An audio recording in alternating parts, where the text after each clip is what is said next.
Good morning. This past Sunday, I believe it was, my brother and friend Bill Eads put a post out on the UNA Facebook page. First line of that says, "Are you and I vulnerable to the COVID-19?" It's well worth reading. It doesn't talk about our physical vulnerability, our economic vulnerability, but about our spiritual vulnerability. It's well worth your reading. Several years ago, Kitty and I took a trip to Alaska. On that trip, we flew from Nashville to Seattle and then from Seattle to Anchorage. And on the leg from Seattle to Anchorage, we sat next to a young lady that worked at a boarding school in northern Alaska. The school was at an abandoned Air Force base. And that Air Force base is all that there was. There were no roads from that base that went anywhere. The way in and out of that school was either to fly in, or to come up the river, or to come in by dog sled. We were interested in how things were, and this girl and her husband were actually in charge of a dormitory, I guess as dorm parents or whatever you would call them. Our big question on the way to Alaska was, what's it like to live half the year in sunlight and half the year in darkness? This young lady said that the darkness was really tough, that there was a huge feeling of separation, a huge depression would set in, and that the biggest problem they had with the students was suicide.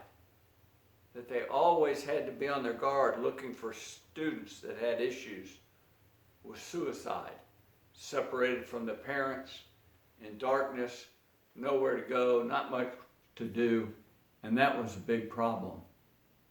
Well, you know, this separation that we're in today is a big issue on so many different fronts, and it's a big issue for a lot of people, whether you realize it or not. I want to read Ephesians chapter 2, beginning in verse 8. "For it is by grace you have been saved, through faith, and this not from yourself. It is a gift of God, not by works, so that no one can boast." Now listen to verse 10. "For we are God's workmanship, created in Christ Jesus to do good works, which God prepared in advance for us to do." Even in this separation, let's find those good works to do. You know, on Sunday morning, we have over 60% of our regular attendance there on Sunday morning now. But that means that there's 40% of us that aren't back at church.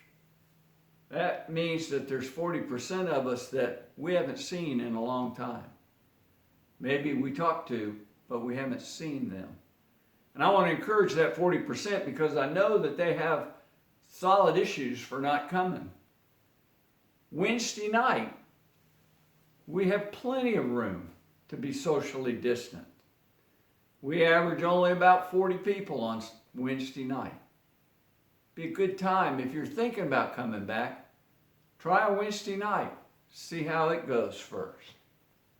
Several months ago, when this pandemic started, I issued a challenge. And I'm going to put this challenge in the frame of a good work.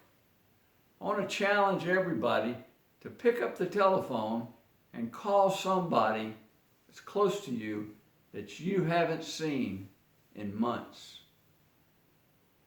Pick up that phone. Do a good thing. Show people that you care. Be safe. Stay well out there.